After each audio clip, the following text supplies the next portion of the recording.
Halo teman-teman, kita dari kelompok Kami Bangga Menjadi Sidoarjo ingin memperkenalkan anggota kelompok kami, yaitu saya dengan sendiri Muhammad Rofif.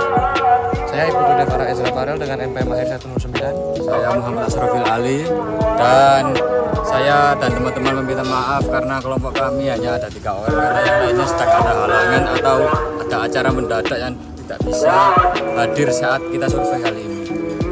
Dapat dilihat sampah-sampah di bawah ini merupakan sampah hasil rumah tangga. Terdapat popok, kemudian sampah-sampah plastik, deterjen, kemudian plastik-plastik yang mengambang ya, saya tidak tahu isinya apa, tapi kemungkinan besar itu adalah sampah hasil rumah tangga yang dibuang oleh rumah-rumah sekitar bantaran sungai di sini. Kemudian selain sampah rumah tangga, di sini juga terdapat sampah yaitu eceng gondok. Namun sampah eceng gondok tersebut sudah diakali atau diatasi oleh pemerintah setempat. Sejak kapan Ibu tinggal di sini? Tahun 1989. Sehari-hari aktivitasnya apa yang dilakukan Ibu? Memasak dan menjaga cucu. Biasanya sering tidak melakukan aktivitas di sekitar sungai? Tidak, tapi jalan pagi.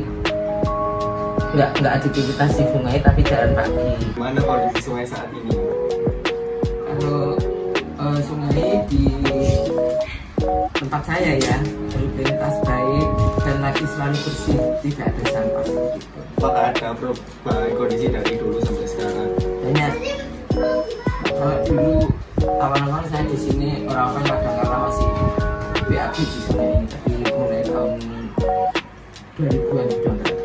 Masalah apa yang sering terjadi di sungai sekitar penjaringan ini? Enceng gondok.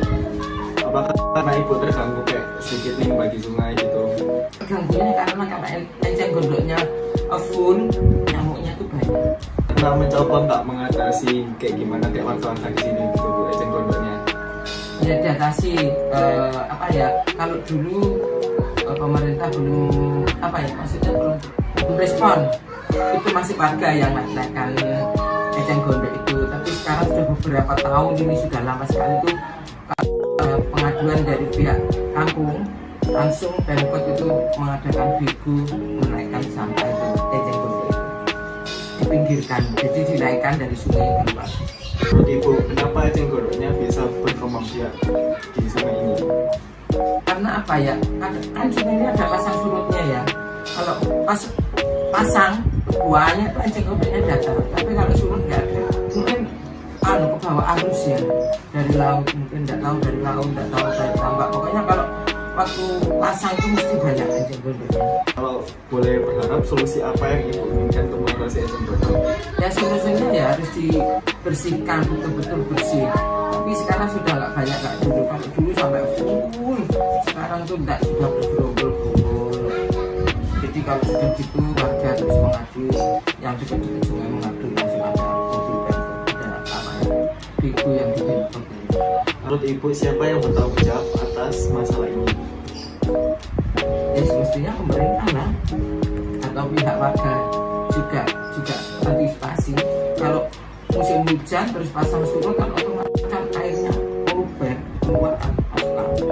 Jadi ya inisiatif dan warga harus ada inisiatif, ada solusi dari pemerintah. Baik, sekali lagi terima kasih buat Ibu. Semoga masalah ini cepat teratasi dari segi pemerintah maupun masyarakat. Jadi izin kami mewawancarai Masnya ya. Dengan Mas siapa kalau boleh tahu? Riki. Dengan Mas Riki ya? Iya. Jadi Mas Riki ini jualan di sini dari kapan ya? Mulai dari November 2002, sekarang 2025, November 2025. November 2025? Iya. Oh, oke. Terus Masnya ini sering nggak beraktivitas di sungai? Mungkin pernah melihat sekitar sungai atau ngapain gitu? Ya sering sih. Oke, terus menurut Masnya kondisi di Sungai Kebon Bibit ini kayak gimana, Mas? Kalau sungainya sih mungkin kalau untuk sungainya kebanyakan sih apa? Memang ada sampah-sampah kayak pohon yang ranting gitu. Oh, yang jatuh. kayak ranting-ranting yang jatuh gitu, Mas ya? Nah, Tadi tapi kayak kebanyakan dari tumbuhan-tumbuhan gitu mas? Nah iya, cuma kadang ada yang ada kayak plastik sampah. Plastik sampah. Yang plastik yang kayak kena angin gitu. Minyak gitu ada nggak? Kalau minyak kayaknya sih nggak ada. Sekarang ya mas? Karena di situ juga ada ikan-ikan kecil sih makanya. Jadi kayak Oh. minyaknya nggak ada. Iya ya. Oke, terus kalau di sungai ini tuh dari dulu sampai sekarang ada perubahan nggak mas? Nggak ada sih kayaknya. Nggak ada. Terus ada nggak mas masalah yang paling sering terjadi di sungainya Kebon Bibit ini? Kalau masalah sungainya kayaknya nggak ada. Nggak ada ya.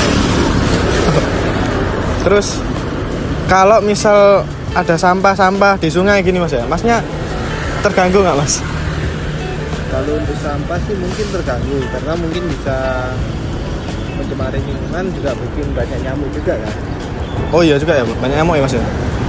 Kemudian menurut masnya sampah-sampah yang ada di sungai itu asalnya dari mana? Dari mana ya mas ya? Kalau boleh tahu?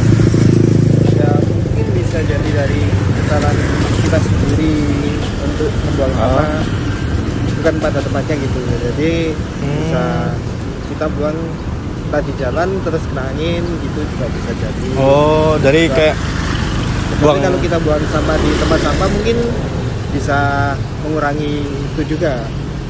Oh iya benar. Jadi menurut masnya ada orang buang sampah di aspal atau di mana jalan terus kena angin. Nah, bisa jadi kayak gitu.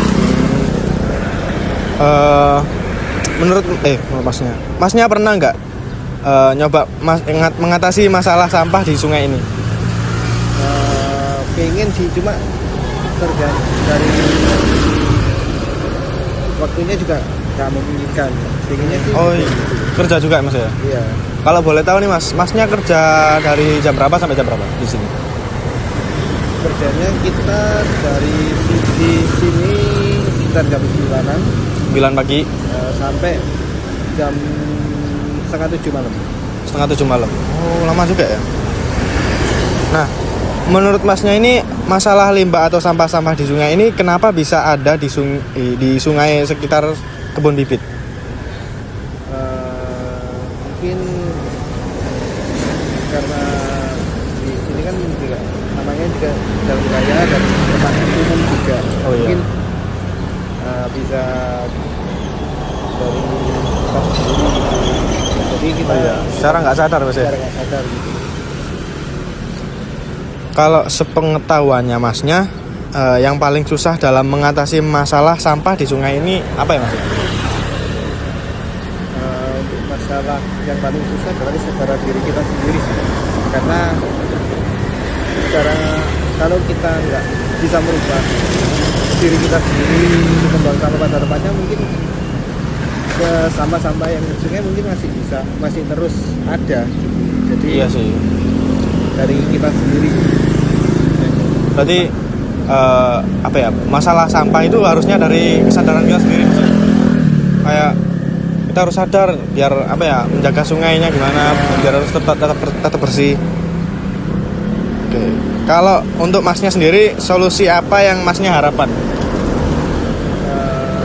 Mungkin kalau bisa sih kayak ada mungkin warga daerah sini ada kayak kerja bakti untuk membersihkan kampung atau apa kayak sungai gitu. Jadi untuk apa supaya jernih, bersih dan sampai sampah lagi.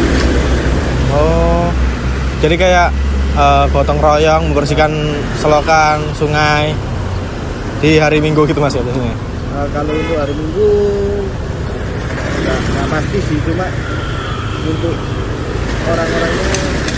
Jadi kalau hari Minggu kan mungkin Kebon Bibit ramai dengan pengunjung juga. Jadi kalau hari Minggu nggak mungkin pembersihan. Iya juga. Jadi untuk pembersihannya bisa dilakukan bertahap gitu oleh warga. Oh iya, kalau Minggu takutnya mengganggu pengunjung lain gitu mas ya? Ya sih. Terus menurut masnya siapa yang harus menanggung jawab masalah sampah-sampah di sungai ini? Mungkin kita sendiri sih. Kita sendiri ya. Karena sampah nggak mungkin ada tanpa kita sendiri yang membuangnya. Bener sih. Oke. Oke Mas, gitu aja sih. Makasih ya Mas ya. Oke. Assalamualaikum warahmatullahi wabarakatuh. Nama saya Ranfala dengan NPM 250520100149. Kali ini saya akan menjelaskan soal dampak dari eceng gondok. Nah, eceng gondok ini adalah tanaman air dengan pertumbuhan yang sangat cepat. Istilahnya dia adalah gulma yang invasif. Dampak utamanya meliputi penurunan kualitas air, pendangkalan perairan, penyumbatan aliran sungai, matinya biota air akibat kekurangan oksigen, serta mengganggu transportasi air. Halo teman-teman, perkenalkan nama saya Bray Laksamana Anindita dengan NPM terakhir 146. Di sini saya akan menjelaskan tentang dampak atau efek samping dari pembuangan limbah sembarangan di sungai.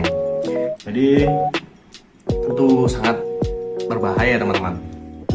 Yang pertama, limbah itu dapat menyebabkan pencemaran air. Jadi dampaknya seperti air sungai menjadi kotor, berbau, dan tidak layak digunakan. Kemudian yang kedua itu limbah yang dibuang sembarangan ke sungai itu dapat menimbulkan gangguan kesehatan bagi orang-orang yang telah menggunakan air sungai tersebut. Contohnya penyakit seperti diare, penyakit kulit, dan keracunan. Untuk yang ketiga, limbah itu merusak ekosistem sungai, seperti menyebabkan ikan itu jadi mati, terus mengganggu keseimbangan lingkungan gitu. Terus selain itu, sampah yang menumpuk juga menyebabkan saluran air tuh tersumbat, jadi itu habis itu nanti banjir gitu teman-teman. Ini yang kami ungkit Pak, permasalahannya ini kan tentang sampah Pak ya. Iya. Jadi kan Bapak tahu sampah-sampah gitu kan ngalir-ngalir deras kan, itu harus di sungai gitu Pak. Nah kami di sini tuh cari solusi sampahnya itu kayak ditahan Pak, kayak Pandarawa gitu, kayak pakai paralon, pakai jaring-jaring gitu Pak. Nah ini ambien kita Pak, kayak media kita seperti ini. Ini cuma kayak karya aja Pak, yang lebih jelasnya seperti ini Pak. Jadi ini tuh kayak paralon yang ditambah sama jaring-jaring buat nyaring sampah. Ya buat nyaring sampah. Biar yang ngalir tuh airnya aja Pak, sampahnya nggak ikut, biar bisa diangkut dan nggak mencemari Pak. Nah, kalau menurut Bapak sendiri itu solusinya apakah efektif Pak seperti itu Pak? Apakah bisa dilakukan maksudnya? Ya bisa, tapi airnya ini jalannya nggak ada. Tapi di bawahnya kita kasih jaring Pak biar airnya tembus, Iya. tapi sampahnya Selokannya itu loh, daruratnya itu loh, itu cuma kecil itu. Itu. Jadi kadang numpuk di sini itu. Jadi disapu pagi sama sore sama petugasnya. Ini tuh. Kecuali ada selokannya agak besar, itu bisa dikasih jaring. Kita juga mengevaluasi sungai di belakang sini juga Bapak. sungai dari penjaringan. Yang ini. Ya, kan besar. Kalau yang besar belakang sana. Ya. Kalau belakang sana itu ada itu sarangannya di sana. Nah, kita Di mau sarang. bikin seperti itu juga. Cuma mungkin kita ubah lagi Pak, biar bisa lebih efektif Pak. Mungkin yang kalau nyaring-nyaring aja kan kayak kurang Pak, mungkin ada ditambahin lagi kayak jaringannya Di sini-sini gitu loh. lebih padat. Terus sana itu ya ada jaringannya. Itu ada di pompa itu. Sana yang pompa besar. Terus belakang sana di timur ada lagi. Tuh. Kalau yang sampah yang hidup itu loh yang nggak bisa. Itu jalan. Kalau airnya ke atas ikut ke atas. Kalau ke bawah ke bawah. Tuh. Di sana ada. Ya di belakang itu loh, sebelahan jembatan. Biasanya itu. Baik. Ya. Mungkin Bapak ada solusi lagi dari Bapak sendiri atau ya, agar warga taat aturan apa gimana? Ya itu nggak boleh buang sampah sembarangan itu, harus ada tempatnya. Kan kalau di sini sudah mungkin ya kadang ada bok-bok nanti diambil atau sama petugas. Mungkin itu saja sih Pak. Itu saja, Kita Pak. banggakan. Ini akan kami lebih olah dan terus lagi. Iya. Lebih baik lagi Pak. Iya. Makasih banyak ya Pak. Sama-sama. Ini kan Pak, dari yang kami gambar itu kan kami mau menangani masalah pencemaran di sungai Pak kan. Sungai biasanya kan mengalir kan mesti arus kan Pak ya. Nah, setiap arus kan membawa sama sampah gitu Pak. Nah, dari Pak. Sampah dari sungai itu bisa mengalir ke laut, tapi kita pakai solusi jaring-jaring Pak.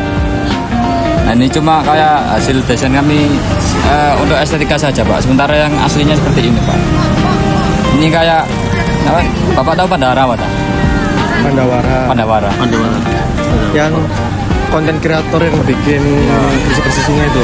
Oh, pokoknya itu bersih sampah ya Pak. Kami itu mau bikin sebuah media yang penahan sampahnya itu pakai semacam baril gitu Pak, yang kuat ya, buat nahan arus air yang deras sama nahan sampah. Nah, kita tambahin jaring supaya pembatasnya itu lebih efisien. Kalau ini aja ini kurang Pak. Nah, menurut Bapak sendiri apakah ada kekurangan dari desain kami? Menurut saya sudah bagus ini. Ini airnya bisa tetap ngalir berarti ya? Siapa? Masih lewat Masih bisa. bawahnya. Iya Pak. Cuma ini kan biru cuma nahan Iya, biar Pak. enggak Panahan sampah ya Pak. koyak-koyak gitu. Ah. Oh gitu. Ya. Itu loh Pak, kali belakang sungai belakang ini. Oh ya. Terus ini yang biru-biru untuk nahan ininya. Nahan jaring-jaringnya. Iya, kan. nahan jaring aja kan kurang Pak ya Pak. Takut sobek apa Tiba-tiba kan ada bahan sampah tajam langsung motongan bisa Pak. Nah, kan buat yang lebih kokoh lagi Pak, biar nggak jebol lagi Pak. Jebolan sama ya ditahan sampai tambah banyak. Ini keluar. Soalnya kalau sungai ini saya sering lihat itu sampahnya itu kayak itu enceng gondok itu loh. Oh iya. Kemarin juga kita surveinya enceng gondok. Enceng gondok. Kalau kira-kira kalau nahan enceng gondok kira-kira kuat nggak ini? Kuat kok Pak, soalnya kan ada Iya Pak. Berili kan kualitas yang bagus Pak, nggak sing yang gampang rusak gitu Pak. Oh. Kan jangka panjang dari Pak pemakaiannya Pak. Ini jangka pendek dikorupsi Bu. apakah Bapak ada solusi gitu kayak untuk warga ataupun gimana gitu Pak? Solusinya apa ya? Ya pokoknya ya airnya tetap bisa mengalir lancar gitu udah bagus. Itu aja sih. Makasih Pak ya. Makasih ya, Pak. Ya, di sini kami mencari orang ketiga yang berpenghuni di sekitar ini. Dan menurut Mbak sendiri, kami mendesain semacam estetika atau karya kami sendiri. Jangan buat laut menangis. Di sini selama jelas air sungai yang tercemar akan mengalir ke laut yang bersih. Kami ini cuma buat karya kami aja yang lebih bagus, yang lebih baik dari rancangan kami adalah seperti ini. Jadi ini adalah semacam penahan sampah atau jaring sampah yang kami upgrade sedemikian rupa dengan menambahkan sedikit barel-barel yang secara kokoh dan efisiensi, tentunya hemat biaya. Menurut Mbak sendiri ini bagaimana? Bagus Mas, kreatif. Untuk kekurangan dan kelebihannya apakah Mbak bisa menjelaskan? Kekurangannya apa ya? Kayaknya nggak ada deh. Kalau misal hemat budget nggak apa-apa sih. Bagus, kreatif Mas. Kita bisa lihat teman-teman bahwa lumayan tidak baik ataupun jorok ya dalam bicara. Maka dari itu mungkin saya akan memberikan solusi di sini. Solusi yang paling pertama dan paling penting adalah kesadaran masyarakat sendiri. Karena masyarakat itu hanya yang bisa berubah. Kita itu hanya bisa berubah 2%, tapi masyarakat yang bisa merubah beberapa banyak persen. Karena mereka sendiri yang bisa merusak dan membersihkan. Dan solusi yang kedua dari saya adalah sampah-sampah ini mungkin bisa dikasih seperti pembatas. Jadi saat ada arus yang melintas, sampah-sampah itu akan berkumpul di pembatas tersebut seperti pendarawa. Dan yang ketiga adalah pentingnya menjaga kebersihan di tempat sungai seperti ini. Tidak membuang sampah sembarangan seperti limbah popok bayi ataupun limbah rumah tangga, minyak, bangkai dan lain sebagainya. Sekian solusi dari saya. Apabila ada kurang katanya mohon maaf.